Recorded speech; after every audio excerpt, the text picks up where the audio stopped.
So nice to have you back, Ambassador, on this Glad to be podcast. with you, Nima. And as we talk, we've learned that Israelis are attacking Beirut. They're talking about they have targeted the headquarters of Hezbollah. And here is what the IDF is talking about. Months ago, the Israel Defense Forces carried out a precise strike on the central headquarters of the Hezbollah terror organization that served as the epicenter of Hezbollah's terror. Hezbollah's central headquarters was intentionally built under residential buildings in the heart of the Dahia in Beirut, as part of Hezbollah's strategy of using Lebanese people as human shields. On October 8th, Hezbollah started attacking Israel. After almost a year of Hezbollah firing rockets, missiles, and suicide drones at Israeli civilians, after almost a year of Israel warning the world and telling them that Hezbollah must be stopped, Israel is doing what every sovereign state in the world would do if they had a terror organization that seeks their destruction on their border, taking the necessary action to protect our people so that Israeli families can leave their homes safely and securely. Yeah. Well, there are a number of factors that have to be brought out. First of all, one of the most notable aspects of the exchanges of fire between Hezbollah and Lebanese and the Israelis has been that Hezbollah has been very, very careful to aim only at military installations. It has not aimed at civilian installations. It is following the laws of war as it understands them. Israel, by contrast, routinely attacks civilians. And we just heard again this charge that something that was bombed was using Lebanese human beings as human shields. Well, this is absolute nonsense because basically they're attacking a residential area. You've seen what they did in Gaza. They're trying to do the same thing in Lebanon. There are a couple of aspects of this. One is that the Israelis are talking about creating a buffer zone in the style of Gaza in South Lebanon, which is a very densely populated area. In other words, they intend to flatten it as they have flattened Gaza and make it unlivable. A zone on their border. This isn't going to solve anything. If they manage to move the border north, as they have long wanted to do, because they covet the water supplies in Lebanon, it will just mean that their enemies are on a different border. Israel has no respect whatsoever for civilian life. It's demonstrated that in Gaza. It's now demonstrating it in Lebanon. And so that is a very Orwellian statement by the good Major General. And we've seen that Netanyahu at the UN, he was talking about peace. Israel seeks peace.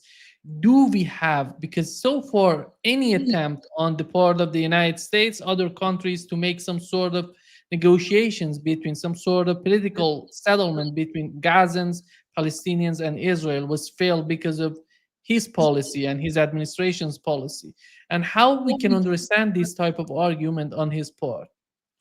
Well, by peace, he means pacification. He means submission to Israeli might by Israel's victims, the Palestinians, the Lebanese, the Syrians. That's the sort of peace that Israel wants. It is very much as Tacitus wrote, they make a desert and call it peace. That is what they have done to Gaza. So this is a very Orwellian use of language on Mr. Netanyahu's part. It's not unusual at all. He spoke to what was essentially an empty hall at the United Nations General Assembly. Almost everybody walked out, but he brought with him some hostage families who whooped and hollered and applauded when he said all the when he issued all the lies that he did, because his speech was just a pack of lies. And it's very obvious from that all of this was that he was using the United Nations as a stage from which to appeal to Israeli domestic politics, because it had absolutely no impact on people beyond Israel. Israel, as the walkout demonstrated, has succeeded in becoming the most hated country on earth. And, all you have to do to become hated is to do hateful things. And Israel keeps doing them. And its latest assaults on Lebanon are an example. One question, which remains unresolved, we've heard various statements about what was the reason for the timing of the Israeli terrorist attack on Lebanon through walkie-talkies and pagers. But, I think it's pretty clear. I thought at the time, it's pretty clear if you're going to attack someone, the first thing you try to do is disrupt their command and control and their communications. So I don't think this was an accidental move or that it was provoked because, as somebody said, the Hezbollah was beginning to discover that the pagers had been booby-trapped. I think it was a cold-blooded preparation for what we're now seeing, which is efforts to wipe out part of Beirut, but also to do to southern Lebanon what Israel has done to Gaza. And it is able to do this because it has basically destroyed Gaza. Gaza is nothing now. We don't know how many people have died in Gaza. It's well over 200,000. This 40,000 figure that we keep hearing is nonsense. Some people say that the total is probably close to 500,000 dead and wounded, which means about a fourth of the population of Gaza. And that this is the model that they're now going to apply to Lebanon unless somebody stops them. Yeah. We've learned that 2 brigades and various battalions, they're moving these people, these soldiers to the border, close to the border of Lebanon. Do you think that right now, are they considering any sort of advice on the part of the Biden administration? No, and I don't think they ever have. I think Netanyahu has nothing but contempt for the United States government and Mr. Biden in particular. And he just feels free to ignore everything that people in the United States say. So there's no change there. I think the troops are being moved north. Many people have said that Israel would be crazy to go in on the ground again in Lebanon. When it has done it before, it has been very badly hurt. But I think if they are going to take a chunk of southern Lebanon and basically turn it into a desert free of people and buildings and everything else, a free fire zone, if you will, much like the one they created in Gaza years ago. You remember the Great March of Return when people in Gaza tried to approach the fence, the wall that was holding them in the concentration camp called Gaza. What the Israelis did, they just shot everybody, kids, in the head or in the legs to cripple them. I think they're going to try to turn southern Lebanon into a similar free fire zone. So if that's the intention, Mr. Netanyahu has absolutely no interest in peaceful coexistence with Lebanon any more than he does with the Palestinians. His objective is to get rid of the Palestinians, not to make peace with them. Yeah. And the vice president of Iran gave an interview, and he was talking about what Iran would do and what Hezbollah would do in terms of to respond Israelis. Here is what he said. Exercised restraint when Israel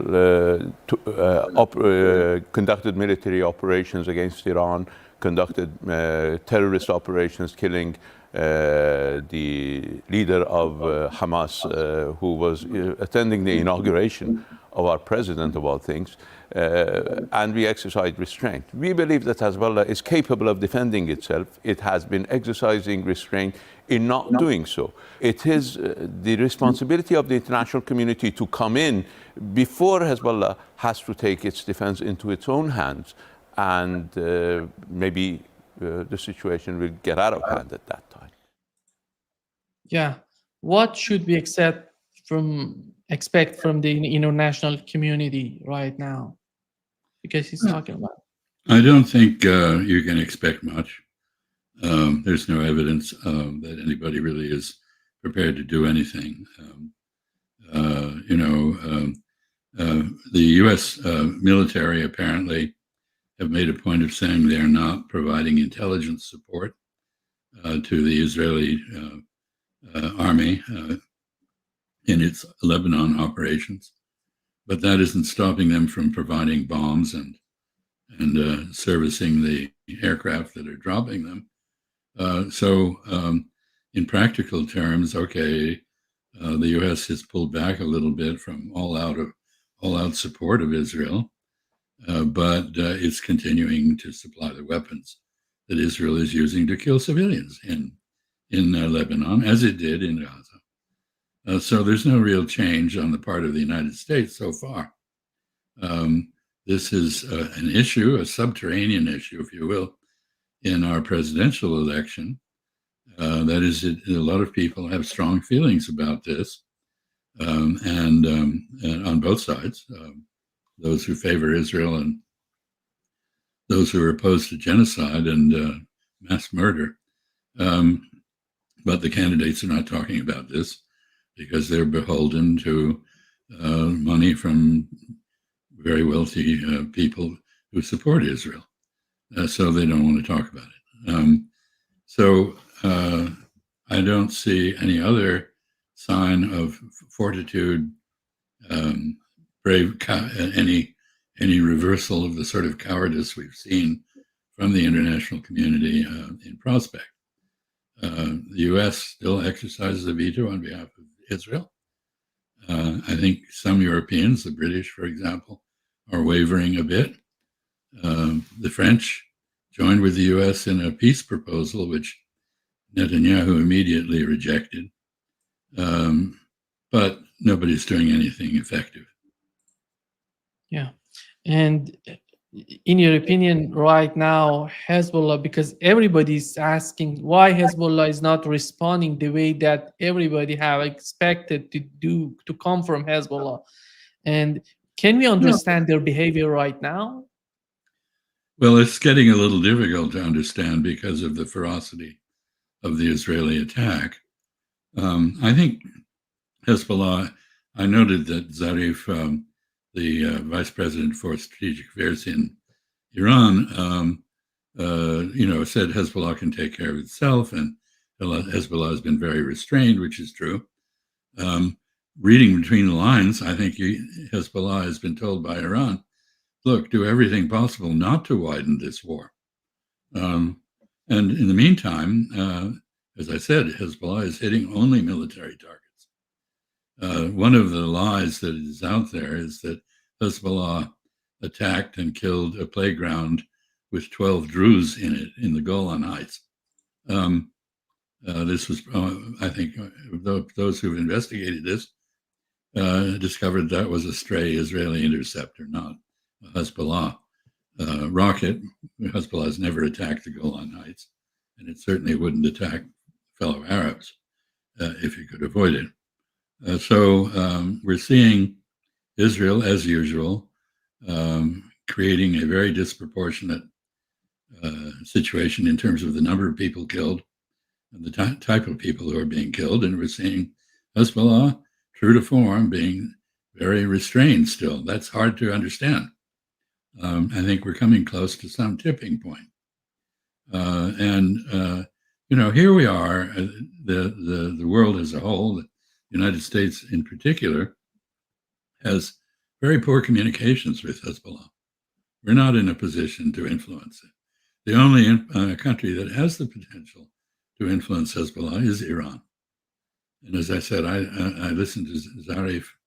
I think he was suggesting that Iran is still cautioning Hezbollah to be patient and restrained. Yeah. And the other question would be, it seems that most of the Hezbollah's facility, their equipments, their headquarters is underground, but they're hitting these buildings. Do you really believe that they're killing Hezbollah, or they know what they're doing? It's not clear that they know what they're doing, and it's not clear what those buildings are. I mean, they have, just recall all of the lies they issued as they destroyed every hospital in Gaza. These are headquarters of Hamas and so forth, and underneath them were huge Hamas facilities. There was never any proof of any of this. Now they have established a very good record of lying about many things. There's very little reason to believe them. It is said that Hezbollah in Lebanon has built a tunnel complex which is vastly more sophisticated and even larger than the tunnel complex in Gaza, much of which remains intact, by the way, even after a year of bombing. So I don't know what they hit. They have killed a lot of people in Hezbollah's ranks, including some very senior people. Maybe they are able to time things so that people are above ground and get killed. But absent some independent source to verify what Israel says, basically you should distrust everything they say. The main issue that they're talking about, Netanyahu and his commanders are talking about, is to send these people, Israelis, to the northern part. That's why they're attacking Hezbollah. And so far we haven't seen Hezbollah attacking this civilian in the northern part. But if we accept what would be their main objective in this, considering these attacks, what they're not considering just some sort of negotiations through Iran, the United States, and because, as you mentioned, there is nothing left in Gaza, and what they want to do in Gaza. It's very clear what they want to do. They have now said they're going to annex the northern part of Gaza. They're going to settle it with Israeli settlers. They will confine population, those Gazans who survive, to a much smaller area in the south. They have basically made Gaza unlivable.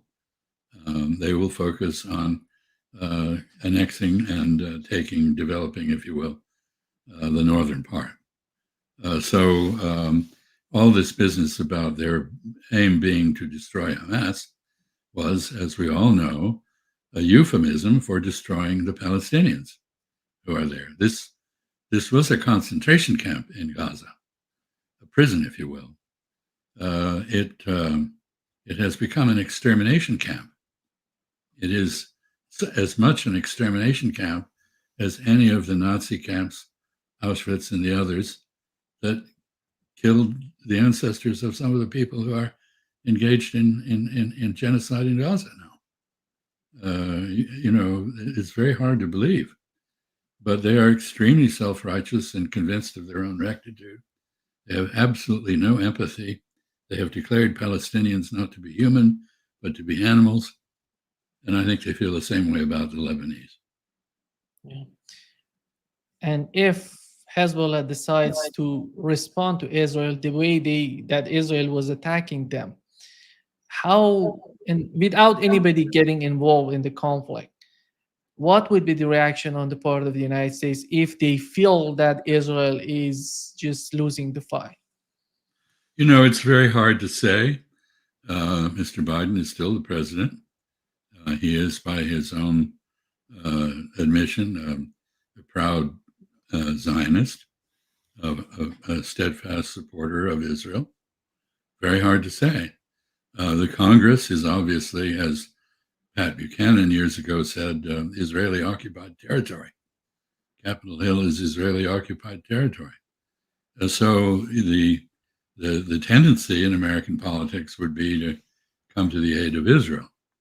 I think this would be extremely divisive under current circumstances, because there's a growing number of people, many of them Jewish, who want nothing to do with Israel.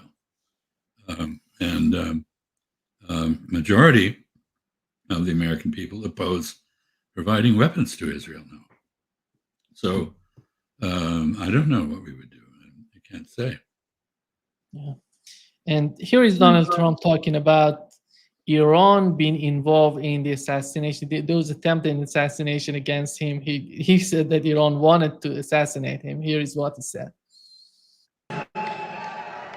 2 assassination attempts on my life that we know of, and they may or may not involve, but possibly do, Iran.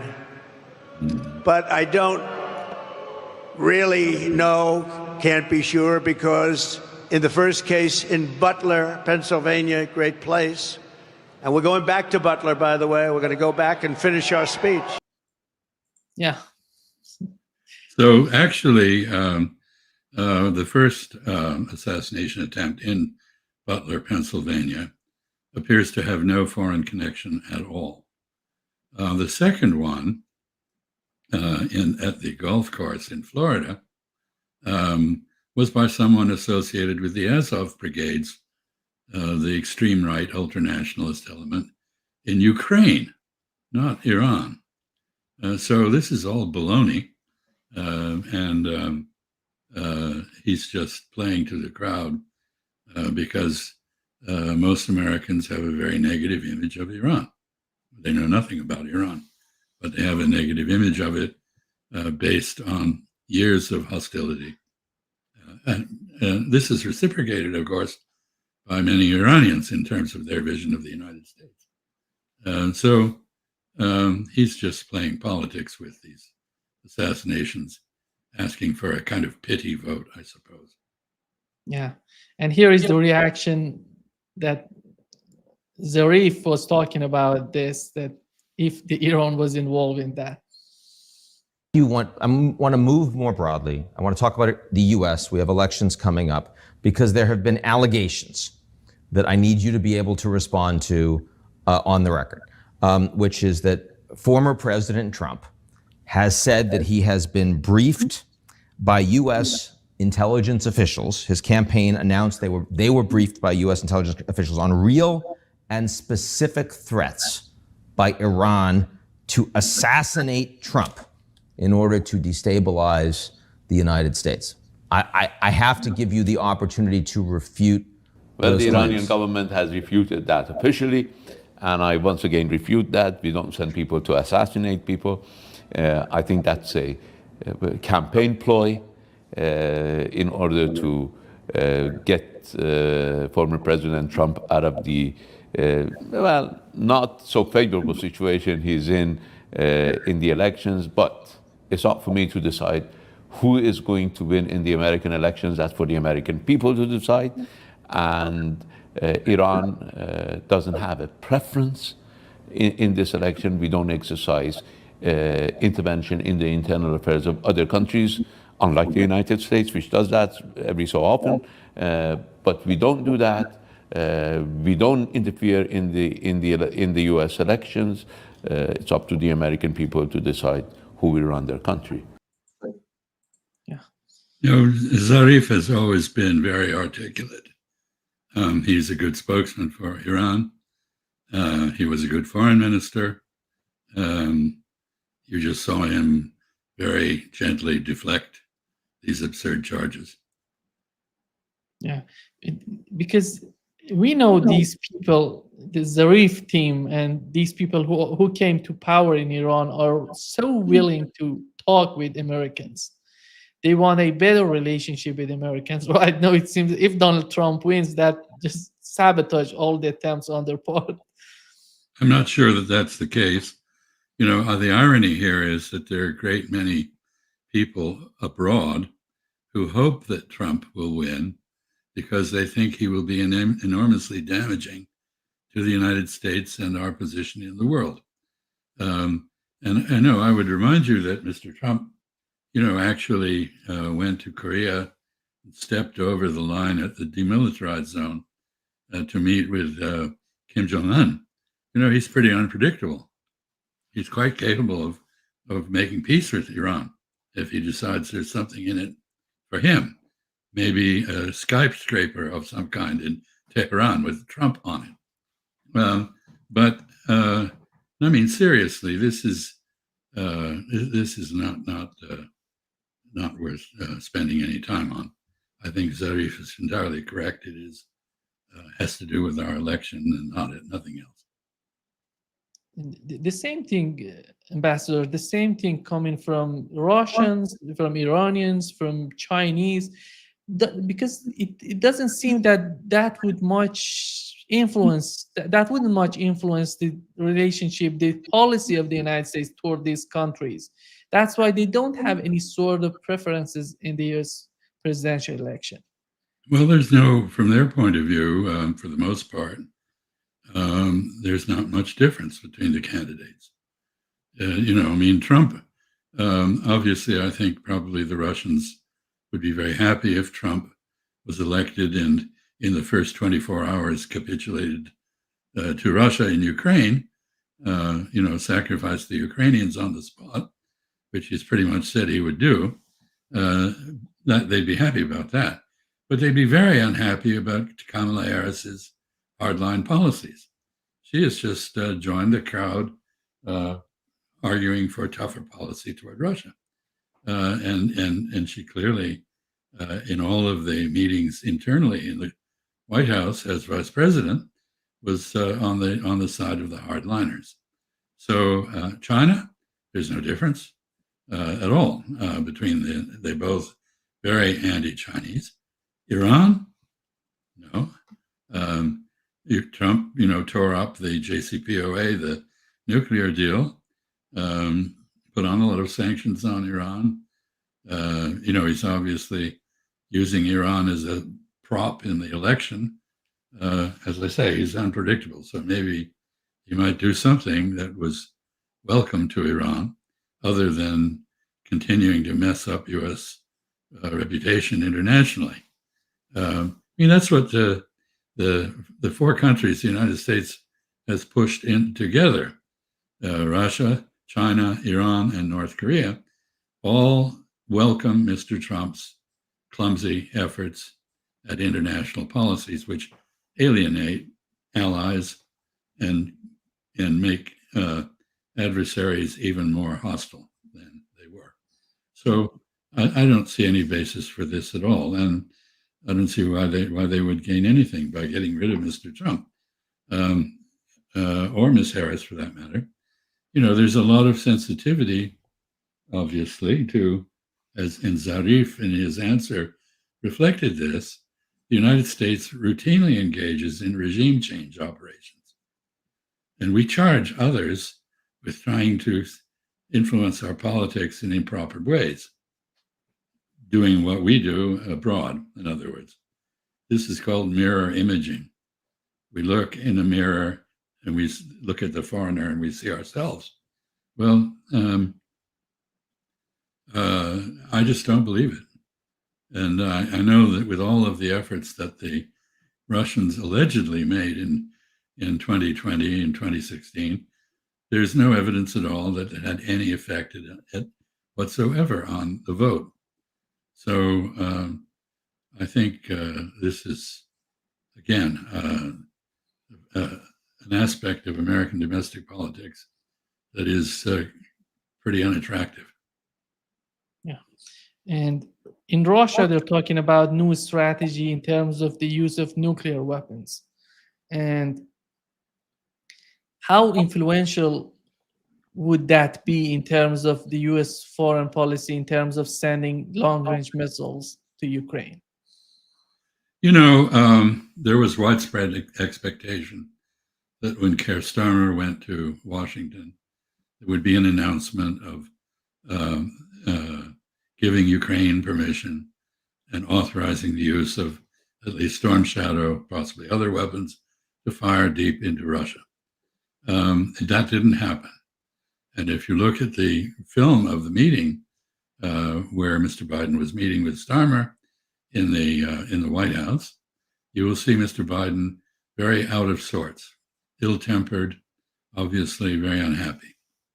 I thought at the time, and I still think this is plausible, although there's no proof, that in fact, after Mr. Putin made the statement he did, which was we would be at war with the United States and NATO if these long-range weapons were used against Russia, after he made that public statement, I am pretty sure there must have been a private communication to the White House and to Mr. Starmer that was sufficiently credible to deter their announcing the authorization for Ukraine to fire these weapons. And I know that Mr. Zelensky continues to want that. He's not getting it. He may get it in an October 12th meeting that is now scheduled, I gather, with Mr. Biden. But I think there has been back channel or diplomatic communication from Russia that is sufficiently convincing that it has intimidated the White House and persuaded them this is a risk they should not take. Yeah. And Biden had a meeting with Zelensky today. He has a meeting with Donald Trump. And here is what Biden said in that, before that meeting. Welcome back to the White House. Welcome back to the Oval Office. Got to see each other yesterday. And you shared a preview of your plan to win this war. And that's exactly what we're going to discuss today. Now, the Ukraine, how is Ukraine going to prevail in this conflict? And I see two key pieces. First, right now we have to strengthen Ukraine's position on the battlefield. And that's why today I'm proud to announce a new $2.4 billion package of security assistance. I've also directed the Pentagon to allocate all the remaining security assistance funding that has been appropriated to Ukraine, period, by the end of my term, which is January 20. And this will strengthen Ukraine's position in future negotiations. Second, we look ahead to help Ukraine succeed in the long term. As you know better than anyone, as we said at the Washington summit, we have to support Ukraine in its path to membership to both the EU and to NATO, and continue to make reforms to counter corruption and strengthen democracy, which you're working mightily on right now. We have to ensure Ukraine has sufficient capabilities, and I mean sufficient capabilities, to defend against future Russian aggression. Yeah.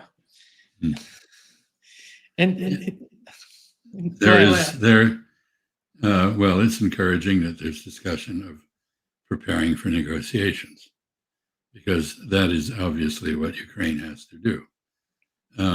The prospect that it can strengthen its position at the negotiating table before January 20th, as the appropriated weapons arrive, is very poor. It is actually weakening its position at the moment. The effort to invade or create an incursion into Kursk, as I've said, drawing on American history, resembles nothing so much as the Confederate States of America under Robert E. Lee attacking Gettysburg in Pennsylvania, for, first of all, to buck up Southern morale, second, to convince the British to continue their clandestine support for the slave states in the South, and third, to influence the morale of the North. And of course, this turned out, it was a tactically brilliant maneuver, so was Kursk, but it turned out to be a strategic blunder that hastened the defeat of the Confederacy. And I think Kursk is hastening the defeat of Ukraine. If you look at what is happening on the ground in the Donetsk Oblast, you see the Russians advancing with a speed that has not previously been seen in this war. And the reports even from Ukrainian sources, who tend to be very propagandistic generally, are more and more realistic about the front crumbling. So I think Mr. Biden is reacting to Mr. Zelensky's demands, but he's also saying, hey, I'm gone on January 20th. So between now and January 20th, I'm going to do things so I can't be blamed for what is obviously happening. And Mr. Zelensky, you're going to have to negotiate. And it's up to you to strengthen your position at the negotiating table. Well, here I will repeat what I've said before. There has never been an instance of which I'm aware in which people have regained at the negotiating table what they lost on the battlefield. So there's going to have to be a negotiation, yes, and it's going to be largely on Russian terms. And the only question is, I think, will Mr. Putin see the merits of courting future relationship with Ukraine that is less hostile? Now, the other part is, of course, Biden reiterating that Ukraine should get into the European Union. That is something that Russia has never opposed. So that's really not an issue. It is an issue, as Sikorski, Radoslaw Sikorski in Poland inadvertently revealed. It's going to take a decade or more, long, long time. There are many obstacles. Ukraine is not a democracy. Ukraine is not free of corruption. Ukraine has many, many policies that are inconsistent with membership in the European Union, not least of which is its suppression of linguistic minorities, Russians, Hungarians, Romanians, so forth. So that is between the EU and Ukraine, and Russia is no obstacle to it, and the United States has no say in it. As for membership in NATO, that is clearly not going to happen. And no matter how many times we say it, it is not going to happen. Russia has demonstrated that it will go to war to stop that. We have shown that we will not go to war with Russia to defend Ukraine. We will give Ukraine weapons in the hope that it can hurt Russia, isolate and weaken Russia, as Lord Austin once injudiciously said. So this is all talk aimed at the exit on January 20th, 2025. I will be gone. My successor is going to inherit this problem. Let him or her figure out how to deal with it. And I would, if I were Mr. Zelensky, I would be pretty alarmed by this. But then, he faces great opposition now within his own country from people who don't think he's mishandled the war. There are over 1 million people have died in this war for nothing. And most of them were Ukrainians, actually. So his country's been depopulated, its economy's been wrecked. There are no gains for Ukraine in this. And so he's now being told, okay, we're near the end, and the end is going to be a negotiation, and you've got a few months to try to strengthen your hand. And it's not going to happen. Yeah. And there are two articles, Ambassador, recently in Bloomberg and Financial Times. Both of them are pointing at that the ties between Iran, Russia, and China is getting stronger and is of huge concern for Washington. And we know we have two candidates right now. And do you see any sort of potential in these two candidates and their policy and their team and the people who are supporting them, the political decision makers of these two campaigns, that they're capable of understanding of the nature of what's going on between these three countries, and what in terms of sanctions, in terms of in terms of wars, these type of this policy of war against Russia, China, and Iran in the Middle East. How can they manage this, in your opinion? And do you see any sort of potential in these two candidates? Well, they're very different on this basic issue. But I should say at the outset that it was entirely predictable that if the United States bracketed China and Russia and put pressure on both of them, that they would find common cause to oppose the United States. It's also pretty obvious why Iran, which has been fiercely opposed by the United States, and North Korea would find common cause with both China and Russia in opposing the United States. So this is a case where it was predictable. Some people, including myself, predicted this. It's still in process. There's no evidence that anybody in a position of authority in the United States is willing to face up to the fact that we caused this. And so we are, I think it is really almost as absurd as the famous joke about the man who killed his parents and then appealed for mercy because he was now an orphan. Really,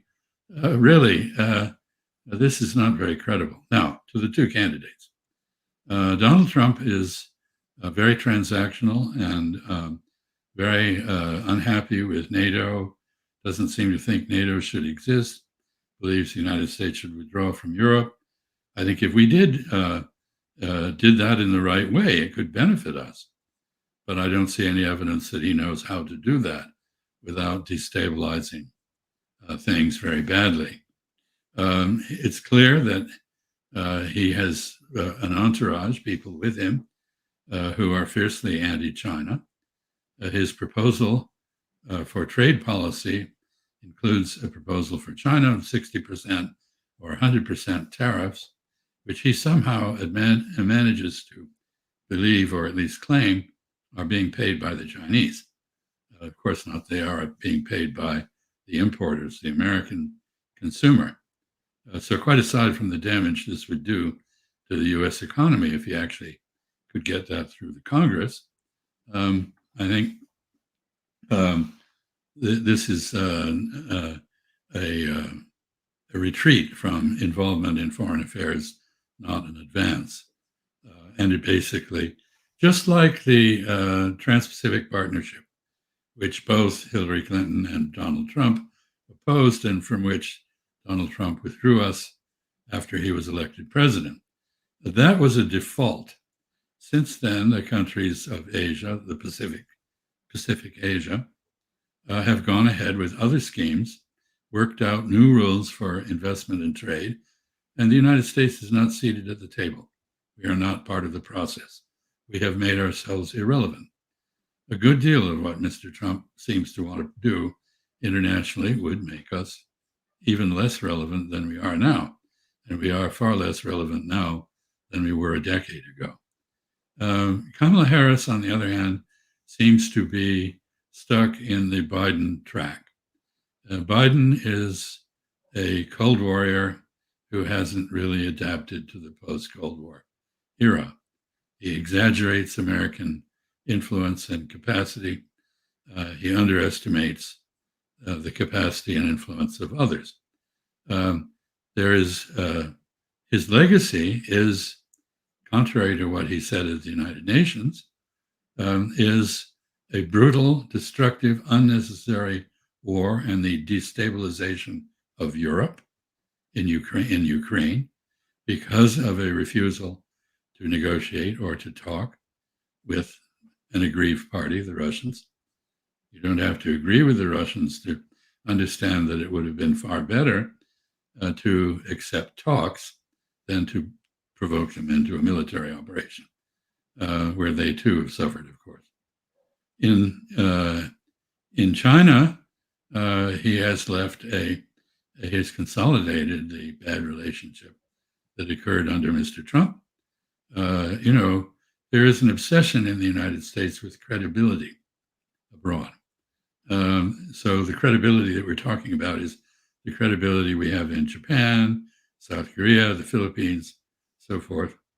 We have no credibility with the Chinese, and sooner or later, they're not going to go away. Sooner or later, we're going to have to deal with them if we are to address global regional problems. If we are to have a decent relationship bilaterally, if we are to have any influence on them, we have to regain the credibility we have lost. There's no effort to do that. I would say the Biden administration's diplomacy has been the weakest within memory. It has not been denunciatory. It's not Secretary of State Pompeo running around insulting everyone, but it has achieved no results. In the Middle East, we have become complicit in genocide. We are a party to a genocide in Gaza, and an incipient genocide in the West Bank, and a likely genocide or mass murder in southern Lebanon. So I think to claim that our prestige has grown is stretching things quite a bit. And finally, with regard to Iran, Mr. Biden said he was going to restore the JCPOA. He was going to get back to cooperating with Iran to control non-proliferation in the Middle East. He has not done that. So he's finally making one trip to Africa, which he has essentially neglected during his time in office. He did have a big meeting with Africans, but no follow-up. In Latin America, where you are, relations are very poor. The effort to produce regime change in Venezuela has not succeeded. The aftermath of a similar effort in Bolivia is ongoing. Relations with your country, Brazil, are not good. And the United States is widely criticized by Latin Americans for its policies in the Middle East and elsewhere. So relations with Russia are terrible. They're almost non-existent. Relations with China are, we're on speaking terms, but barely. No substantive accomplishments. Relations with Latin America have deteriorated. Relations with Africa have not advanced. And Europe is now divided and unstable and in the middle of a war. So what kind of legacy is this? Kamala Harris shows no desire, at least during the campaign, to break with this record. So I don't see, I can see Mr. Trump withdrawing us from the world in some kind of neo-isolationist move. I can see Kamala Harris continuing the overextension and over-militarization of U.S. foreign policy. And I don't think either course is going to benefit my country at all. Yeah. Thank you so much for being with us today, Ambassador. Great pleasure as always. Nice to be with you again. I wish you could come up with some happy topics, Nima. See you soon, Ambassador. Okay. Bye.